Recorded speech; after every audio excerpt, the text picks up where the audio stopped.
그래서 우리들이 마음 다해서 예수님 사랑합니다 고백하면서 나아가겠습니다.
오직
앞에서 영어로 함께 고백하기 원합니다. Jesus, I'm in love with you. I'm in love with you. Forever I'll be yours. You are everything to me, and all I ever need is you. My heart is full. My heart is full with love and desire that will no end. Come draw me near. In your embrace, I'm in love. Lord, all I ever need is you.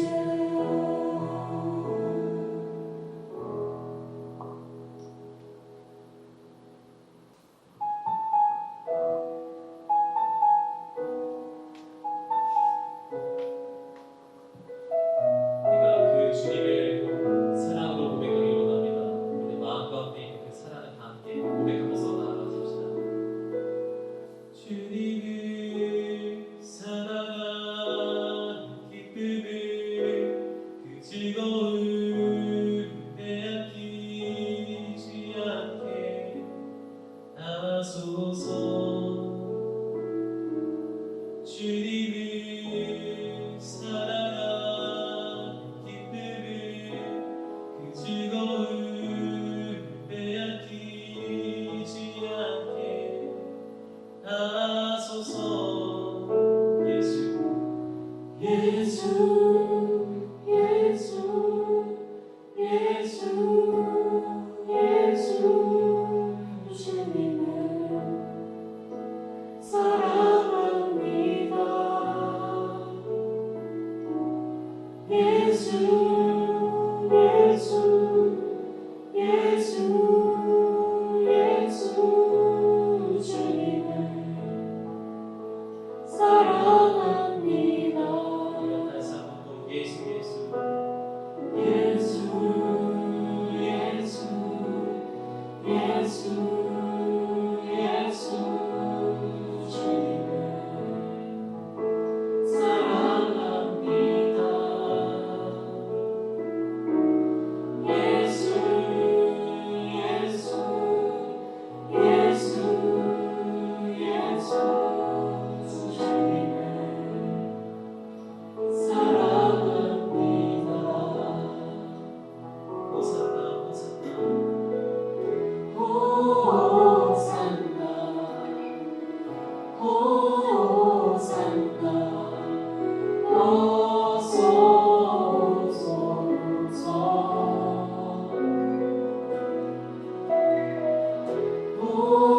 호산나, 호산나, 어서 오소서. 다시 한번 호산나 호산나 호산나,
하나님께로 저희가 예배를 사모하기 때문에 이렇게 있는 자리에서라도 예배를 드립니다.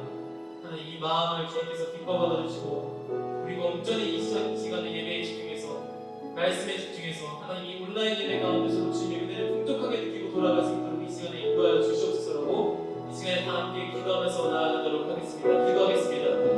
감사해요 주님. 이 시간에 기도하면서 나아갑니다. 하나님 우리가 그 온라인 예배를 드리면서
안녕하세요. 우리 지구촌교회 청년일부 레알 공동체 금요기도에 나오신 사랑하는 모든 여러분들을 환영하고 축복합니다.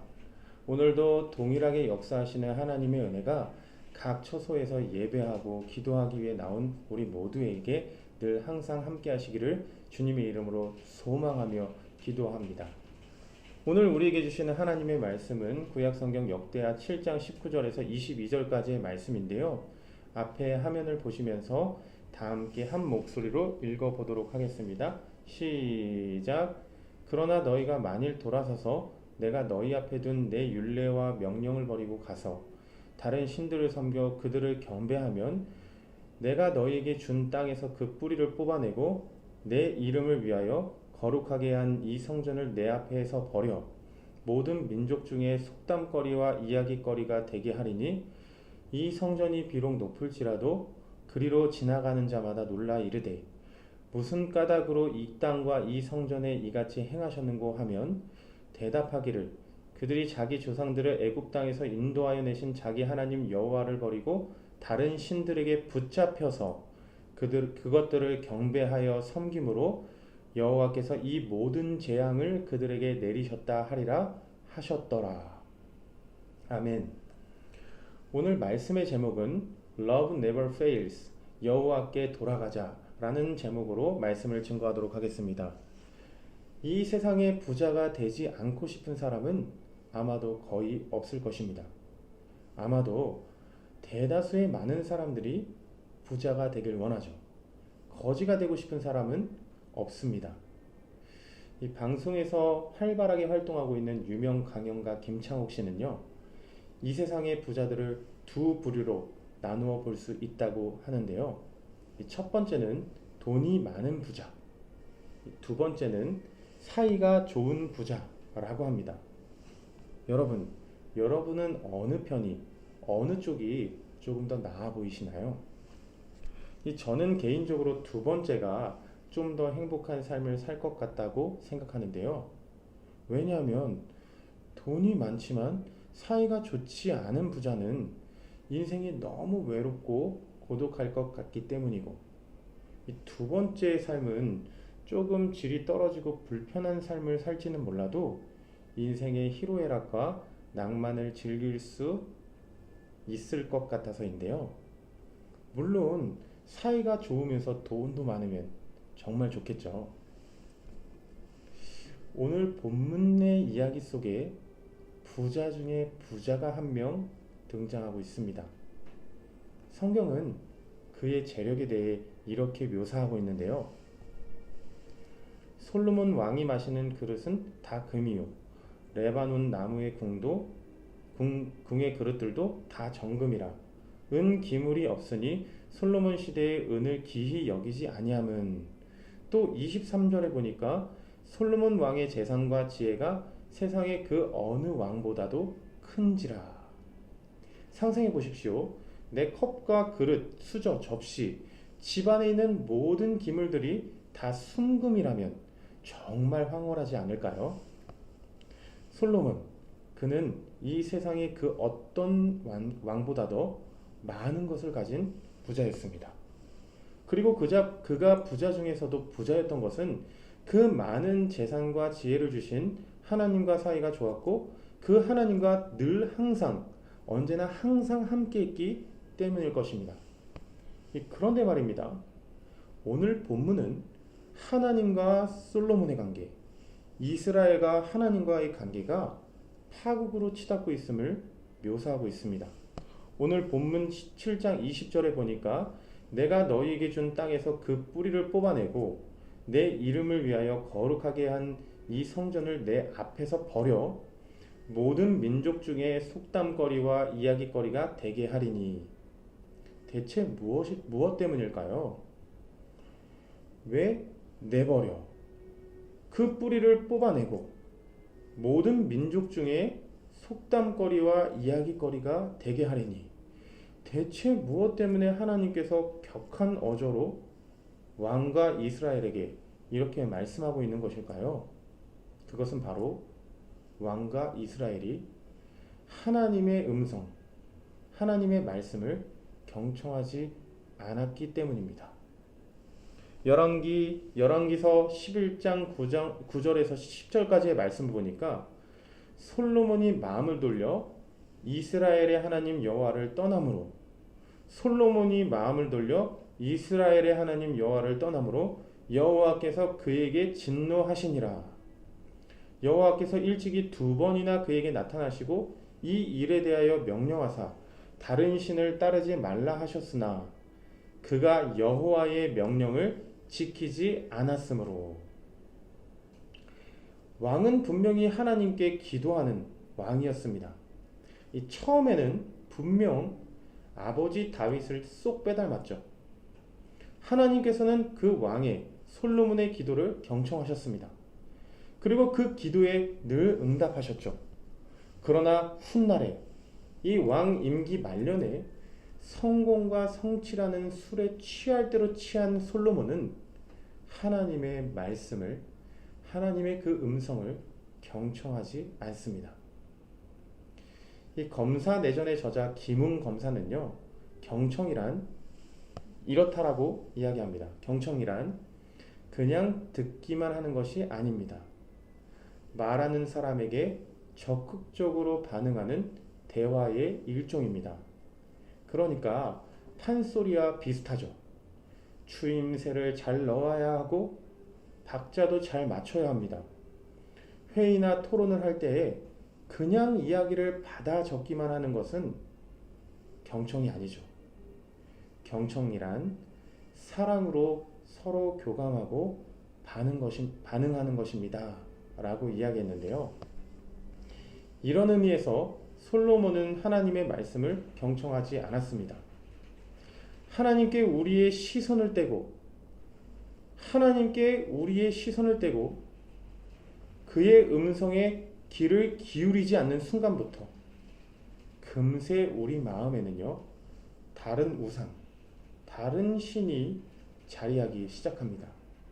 그리고 그 신은 우리의 눈과 귀를 하나님께서부터 가리우는데요. 아마도 왕에게 있어 하나님은 열등감과 두려움을 극복하는 수단으로 보여집니다. 상상해 보시길 바랄게요. 아버지 다윗은 이스라엘의 역사가 추앙하는 위대한 왕이죠. 솔로몬은 아마도 엄청난 압박감에 시달렸을 겁니다. 또한 왕위를 계승받는 과정이 결코 순탄하지 않았죠. 왕위를 노리는 그 왕 아도니아와 시므이를 제거했습니다. 이 세자들을 제거했어요. 또 압살롬이 반란을 일으켰을 때 자신의 아버지를 지켜주었던 충성스러운 신하 아비아달 마저도 파면해야 했죠. 마지막으로 자신의 친모가 우리아의 아내였던 밧세바라는 점도 솔로몬에게는 열등감으로 작용했을 것으로 보여집니다. 그래서일까요? 솔로몬은 하나님께 다른 무엇이 아닌 지혜를 구하는데요.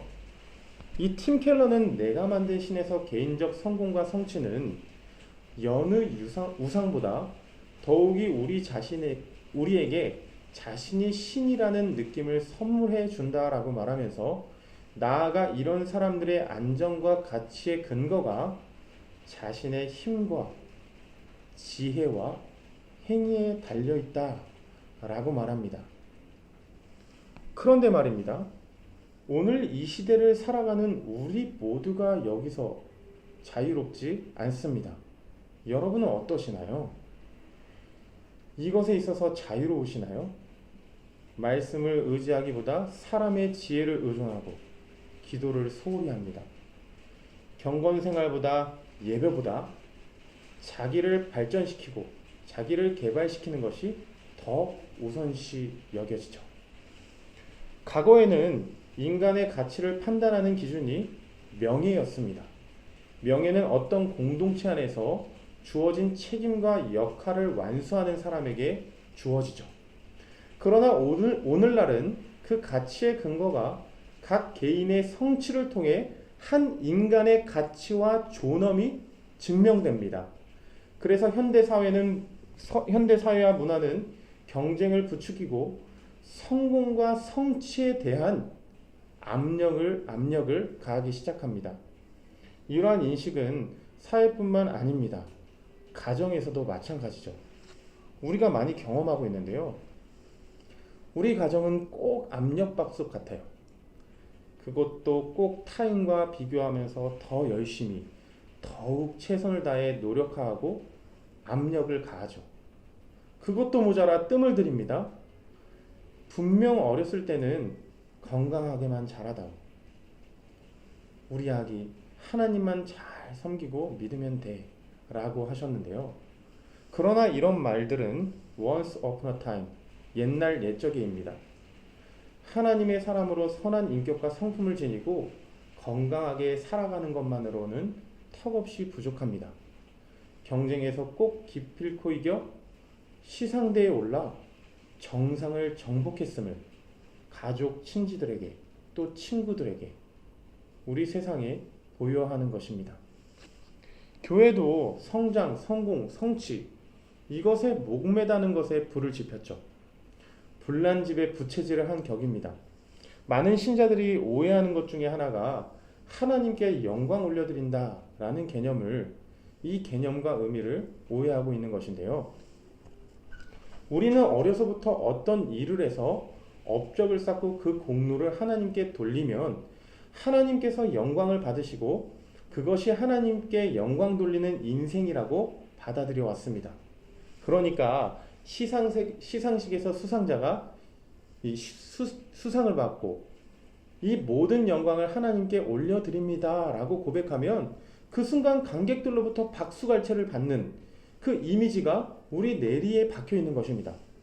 그런데 말입니다. 만일 하나님이 꼭 우리가 어떤 무엇을 성취하고 성공해야만 영광을 받으시는 분이시라면 논리적으로 하나님께서 어딘가 부족한 분이시라는 결론에 필연적으로 봉착하게 됩니다. 그렇다면 과연 하나님은 부족한 분이실까요? 만일 우리가 믿는 하나님이 어딘가 부족한 하나님이시라면 우리가 신으로 섬기고 예배할 이유가 결단코 없을 것입니다. 그렇다면 하나님께 영광을 올려드린다는 것은 무엇을 의미하는 것일까요? 성경은 이에 대해 이렇게 증거하고 있습니다. 사도행전 17장 25절에 보니까 또 무엇이 부족한 것처럼 사람의 손으로 섬김을 받으시는 것이 아니니 이는 만민에게 생명과 호흡과 만물을 친히 주는 이시니라. 청교도 신학자 조나단 에드워즈는 이에 대해 이렇게 이야기하고 있는데요. 하나님께서는 자신의 무한한 사랑과 기쁨을 세상에 발산하심으로 세상에 무한한 기쁨과 사랑을 발산하심으로 하나님이 스스로 영광을 받으신다 라고 이야기합니다. 그러니까 간단한 예를 들어 볼게요. 친한 친구들과 함께 삼겹살 맛집에 방문한 거예요. 지글지글 잘 익은 삼겹살을 기호에 맞게 쌈을 싸서 입에 딱 넣습니다. 그런데 이게 너무너무 맛있는 거예요. 지금까지 먹어본 적이 없는 삼겹살입니다. 그 순간 삼겹살의 이름을 찬양하기 시작합니다. 야, 이 삼겹살 진짜 대박 아니냐? 입에서 살살 녹잖아. 고기가 정말 연하디 연한 게 입에서 살살 녹는다 녹아. 이렇게 연신 삼겹살의 이름을 찬양하기 시작합니다. 자, 여기서 질문을 드릴게요. 그렇다면 이 삼겹살의 이름을 찬양할 때 그 영광은 누가 받는 것일까요? 예, 맞습니다. 삼겹살의 주인이죠. 이 주인장이 영광을 받는 건데요. 삼겹살의 주인이 삼겹살로 우리에게 사랑과 기쁨을 나눠주고 그 사랑을 맛본 우리가 삼겹살의 이름을 찬양하며 높여 올려드릴 때에 그 주인이 영광을 받는 겁니다. 온 우주 만물의 주인이시오 우리의 아버지 되시는 하나님께서 이 세상에 있는 모든 것들을 통해 특별히 하나님의 아들 예수 그리스도 안에서 우리가 당신의 사랑과 기쁨을 맛보고 하나님의 이름을 찬양하며 하나님께 영광을 올려드릴 때 하나님이 스스로 친히 우리의 영광을 받으신다라는 것입니다. 주 안에서 사랑하는 여러분, 한국교회는 지난 약 100년 동안 하나님으로부터 많은 은혜를 받았습니다. 그리고 그 은혜의 비단에서 헤아릴 수 없는 부흥, 성장, 번영, 축복 등을 누렸습니다. 또한 근대화와 민주화 발전과 이 나라가 국가적인 위기를 맞이할 때마다 그 하나님의 교회, 우리 교회는 가장 앞에서 앞장서 왔습니다. 과거에는 그래도 좀 기독교인들은 뭔가 달라도 다르다라고 믿지 않는 사람들이 우리를 그렇게 평가했죠. 하나님께서 영광을 받으시는 모습, 주님이 기뻐하시는 모습 그 자체였습니다. 그러나 오늘날 교회가 직면한 현실은 매우 참담하지 않습니까? 자기밖에 모르는 이기적인, 독선적인 집단이라고 이야기합니다. 우리를 바라보는 시선이 싸늘합니다. 교회 다닌 것을 드러내고 싶지 않습니다. 감출 수만 있다면 최대한 감추고 싶습니다. 정체가 탄로나면 모든 수모와 욕을 다 먹을 것 같습니다. 갑자기 관계가 깨어지고 그 집단, 어떤 조직과 모임에서 따돌림을 당할 것만 같습니다. 복음을 전파해야 할 교회가 바이러스 전파자가 돼 세상의 모든 지탄과 그 분노의 시선을 한 몸에 받고 있습니다. 주 안에서 사랑하는 여러분, 하나님께서 자신의 무한한 사랑과 기쁨을 우리에게 발산하시기 위해 하나뿐인 자기 아들을 미국이나 영국, 중국으로 보내지 아니하시고 변방에 있는 자그마한 식민지, 그 식민지로 보내셨다라는 것을 잊지 마시길 바랍니다. 우리 주님은요, 우리 주 그리스도 예수 그리스도께서는 왕궁에서 나신 게 아니에요. 그분은 나귀의 새끼, 이 나귀의 짐승의 밥통에 그 여물통에서 태어난 것입니다. 제자들은 끊임없이 주님에게 또 묻고 물었죠. 주님, 대체 언제 권력을 잡으실 겁니까? 우리는 언제 주님의 영광을 맛보며 살 수 있습니까? 이제 서민 행보는 그만두시죠. 대체 언제 그 왕관, 로마의 왕관을 대체 쓰시는 겁니까? 그러나 우리 주님께서는요, 이런 질문들에 이렇게 대답하셨어요. 끝까지 겸손히 섬기시다가 인간을 지은 하나님이 인간의 손에 고문을 당해 모든 조롱과 배신과 멸시와 수모를 다 견디시면서 고문을 당해 죽으셨습니다. 부활하신 이후에도 권세자들이나 이 힘이 있는 권력자들에게 나타나신 것이 아니라 당시에 아무런 지위도 갖출 수 없었던 여자들에게 맨 먼저 나타나셨습니다. 주 안에서 사랑하는 여러분, 우리의 열심과 노력과 성취로 하나님께 영광을 드리는 것이 아닙니다. 영광의 광채가 환하게 임한 그리스도의 십자가는 그 파워로 이루어진 게 아니에요.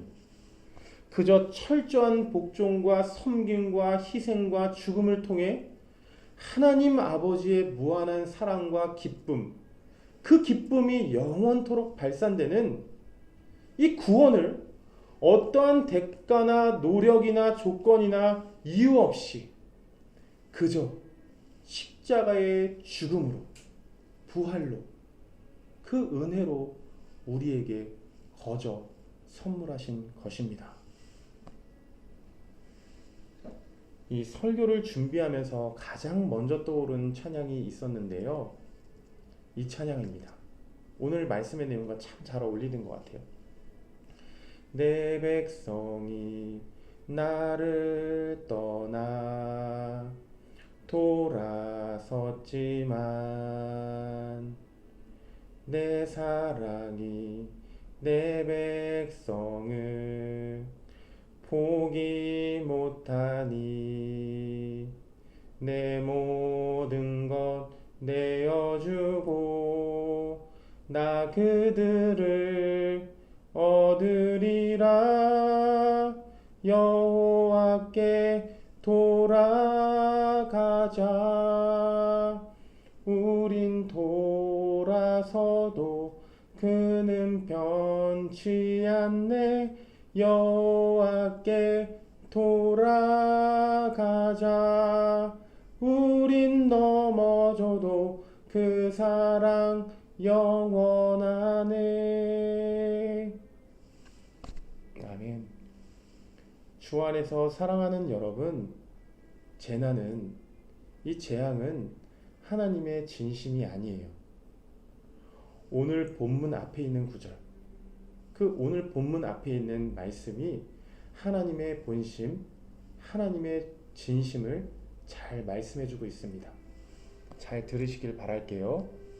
내 이름으로 일컫는 내 백성이 그들의 악한 길에서 떠나 스스로 낮추고 기도하여 내 얼굴을 찾으면 내가 하늘에서 듣고 그들의 죄를 사하고 그들의 땅을 고칠지라. 이제 이곳에서 하는 기도에 내가 눈을 듣고 귀를 기울이리니 이는 내가 이미 이 성전을 택하고 거룩하게 하여 내 이름을 여기에 영원히 있게 하였음이라. 내 눈과 마음이 항상 여기에 있으리라. 우리 다 함께 한 마음으로 기도하도록 하겠습니다. 첫 번째로 기도하실 때는요, 하나님, 이 나라, 이 민족교회가 하나님께 온전히 돌이킬 수 있도록 회개의 영을 부어 주시옵소서. 아니, 저부터가, 나 자신부터가 주님의 몸된 교회로서 하나님께 돌이키는 삶, 하나님과 늘 함께 동행하며 함께하는 삶을 살 수 있도록 도와주시옵소서. 우리 다 함께 하나님을 붙잡고 기도하며 나아갑니다. 기도하시겠습니다.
마지막으로 기도하실 때는 나 자신만을 위한 신앙이 아니라 이웃을 사랑하며 섬기는 신앙인이 될 수 있도록 인도하여 주시옵소서. 계속되는 이런 지탄과 분노와 혐오 속에서도 끝까지 주님을 붙들고 세상과 이웃을 사랑할 수 있도록 인도하여 주시옵소서. 우리 기도하시고 계속해서 중보기도팀의 기도 제목을 놓고 기도하며 나아가겠습니다. 기도하시겠습니다.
다 같이 먼저 공동체를 위해 중보기도 하시겠습니다. 첫 번째 기도 제목은 이 코로나의 상황에서 우리가 모두 불안하고 가슴 아프지만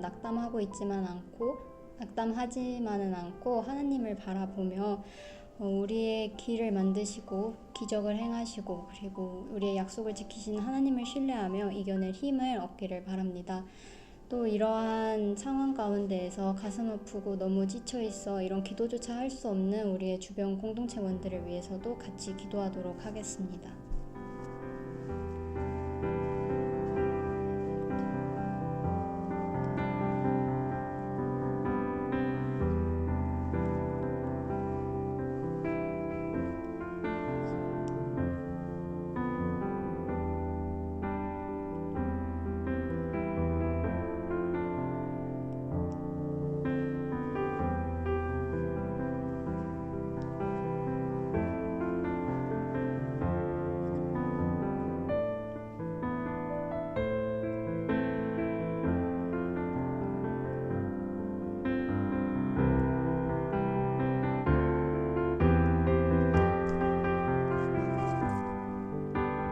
다음은 우리 공동체가 말씀과 기도로 신앙 안에 굳건히 서기를 바랍니다. 먼저는 말씀으로 주님의 생각을 알게 하시고 그 다음에 기도로 주님과 계속 대화하면서 이 시기에 믿음이 흔들리는 것이 아니라 주님 안에서 더욱더 굳건히 서 있는 레알이 되기를 다 같이 기도하시겠습니다.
다음으로는 우리가 이제 세론의 얼굴도 잘 보지 못하고 공동체 얼굴을 보지 못한 이 상황에서 몸이 멀어졌다고 마음까지 멀어지는 것이 아니라 마음은 가까운 레알인이 될 수 있도록 서로 사랑의 마음으로 친밀하게 연락을 하고 서로의 안부를 묻는 그런 사랑의 공동체가 될 수 있게 마음만은 가까운 레알이 되기 같이 기도하도록 하겠습니다.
GM팀의 기도 제목인데요. 앞에 두 개의 기도 제목은 광저우에서 온 기도 제목입니다.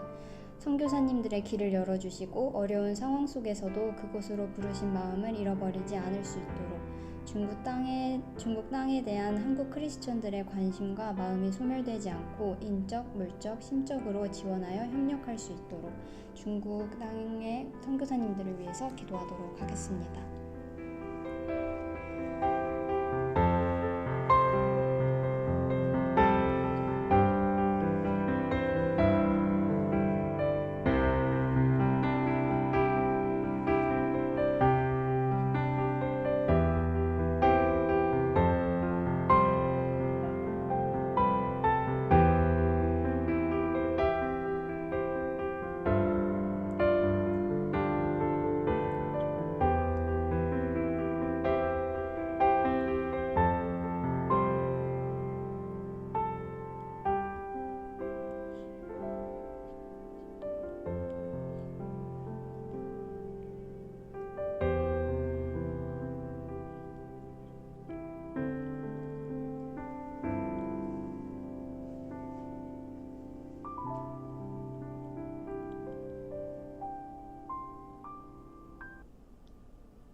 다음 두 개의 기도 제목은 GM팀의 기도 제목입니다. 복음의 능력을 신뢰하고 그 능력으로 살아갈 수 있도록, 그리고 현재 삶과 중국 땅을 향한 소망의 균형을 잘 잡아 살아나갈 수 있도록, 아직 지금 코로나 때문에 나가고 있지는 못하지만 계속해서 출국 준비를 하고 있는 GM팀을 위해서 같이 기도하도록 하겠습니다.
세 번째로는 북한을 위한 기도 제목인데요. 북한 주민들이 코로나 사태에서 안전할 수 있게, 그리고 지난 장마에 이어 태풍이 지나가 북한 땅에 많은 피해를 입게 됐는데 그 땅의 빠른 복구를 위해서 다 같이 북한 땅을 사랑하는 마음으로 기도하셨으면 합니다. 기도하겠습니다.